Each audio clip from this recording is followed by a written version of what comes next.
Pamilyang Pilipinas, welcome to the Barb's Patrol. Walang pinapanigan, dilitsahang sagot lamang.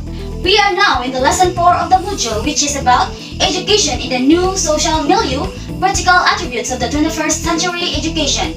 And today, we're going to present the following tasks of this module. So for the first task, which is about technology integration evaluation tools, let's have Miss Joyce Anbornia for the News Patrol.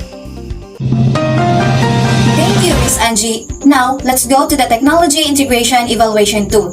And regard with this, we have the direction, which is to put a checklist to the columns in each numbers, given the interpretation of 4 scales which you think best fit to the given situations.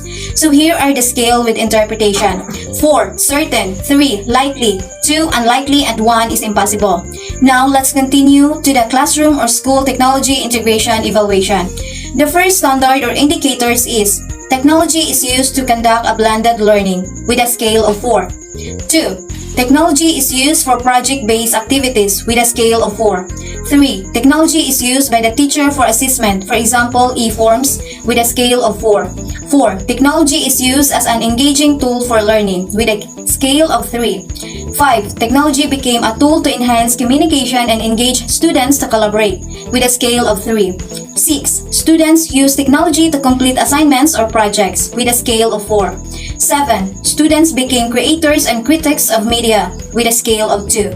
8. Technology is used in the classroom on a regular basis with a scale of 3.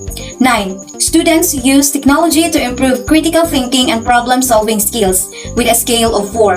10. Technology encourages students to carry out the research and therefore become more independent with a scale of 3. That's all for my part. This is Joyce Anbornia reporting. Thank you, Joyce. And now let's proceed to the second task of the module, which are the 4 major questions related to teaching-learning process. For the first 2 questions, which are, will information and communication technology make a difference in the teaching-learning process? Then support your answer. And how can teachers effectively use computer and the internet in the classroom? Let's have Miss Claire Calduza for the News Patrol. Thank you, Angie. It seems like there's a current matter circulating around the teachers and the students. Everyone is asking how will ICT make a difference in the teaching-learning process? Well, according to our source, information and communication technology is a tool that can make a difference if it is integrated properly into the classroom. This will be done if the teachers are digitally literate. Such tool includes communication devices or applications, television, cellular phones, computer, and so on.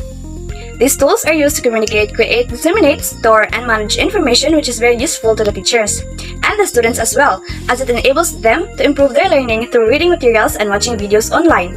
This will also increase their productivity as it promotes collaboration, creativeness, integrativeness, and evaluativeness. Today, ICT has become a tool that can shift the traditional method of teaching to more improved teaching and learning process.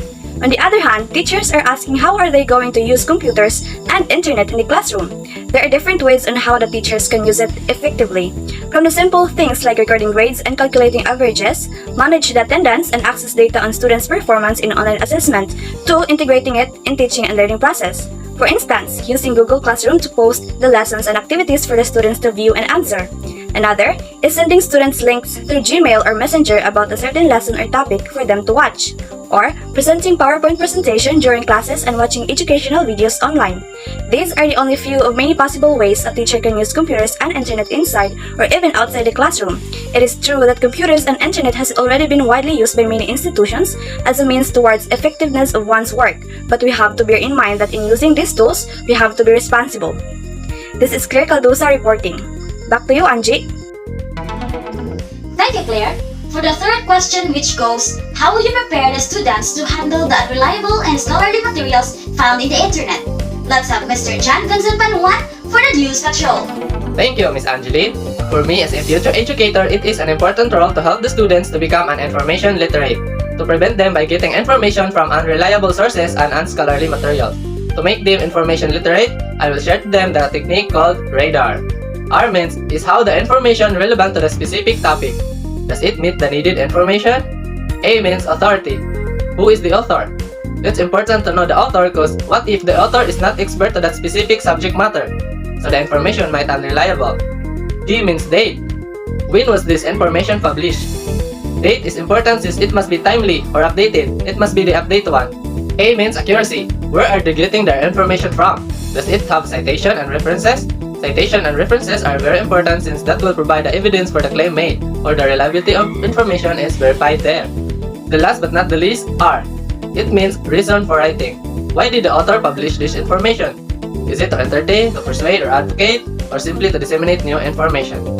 With this simple technique, it can greatly help them to investigate, evaluate, and critically think when it comes in handling different information from a variety types of sources, not just in the internet websites, but also in books, newspaper, magazines, articles, and many others. Back to you, Angie. Thank you, John. And for the last question, discuss the relationship between education and industry and the mismatch between the knowledge and skills acquired by the students and the industry needs. Let's have Miss Maria Genoveva Calestino for the News Patrol. Thank you, Angie. Education is an important thing to acquire in order to be prepared in every trend and innovation that the industry will possess. With proper education, an individual can demonstrate and can contribute an impact to the industry. Yet, it leads to the mismatch of knowledge and skills in the students' capabilities, in which cases that they may expose in the field that they don't specialize the learning process. In this matter, education should pursue with higher levels of standards by which the learning and skills to be taught will fit in the students' specialized capabilities and in order to fill in the gap between students' knowledge and the industry's needs. Students' learning and knowledge should be in line with the industry's need and trend to acquire improvement and not discrepancy in the industry field. This is Maria Genoveva Calestino reporting. Back to you, Angie. Thank you, Genevieve. And those are the news update this afternoon. This is Angeline Baguio, now signing off. Thank you for listening and have a good day ahead, everyone. Good day, everyone. Today, we are gathered here to discuss the research entitled Exploring 21st Century Skills and Learning Environment for Middle School Youth. I know that you already read the research, so may I hear anyone from you to share his or her notion about the study? Miss Angeline, you are raising your hand. Ma'am, so it was stated in the research that it emphasizes cognitive and non-cognitive skills that supports youth development and academic success. So it develops two distinct measurement instruments, which are first is the 21st Century Life and Career Skills Scale, and second is the 21st Century Skills Classroom Environment Skills. The results shows that the students have high perception skills in all areas. That's all, ma'am. Okay, very good. Thank you for sharing your ideas, Miss Angeline. So now, let's proceed to Q&A. Okay, anyone? Do you have any question? Okay, Miss Genevieve? Ma'am, how do you assess students' 21st century life and career skills and their learning environments?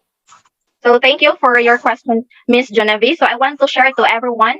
So youth assess students' 21st century life and career skills and their learning environments using survey data from 262 middle school students. So the 21st century life and career skills assesses students' leadership and responsibility, working with others effectively and adaptability. The 21st century skills classroom environment is a reliable measure of students' perceptions of the ways in which their classroom environments support their development of 21st century life and career skills. So, wherein classroom environment plays an important role of students' learning as it is where they develop their knowledge and skill through collaborating with their classmates and by interacting with one another. So there is a process of give and take of information. Not just that, they get to know each other, which makes them adjust with their similarities and differences from one another. So to simply to say, good classroom environment gives good impact to the students' development. So any question? Yes, Miss Claire, you are raising your hand. Will the results of this study be utilized in enhancing the 21st century life and career skills of students and their learning environments?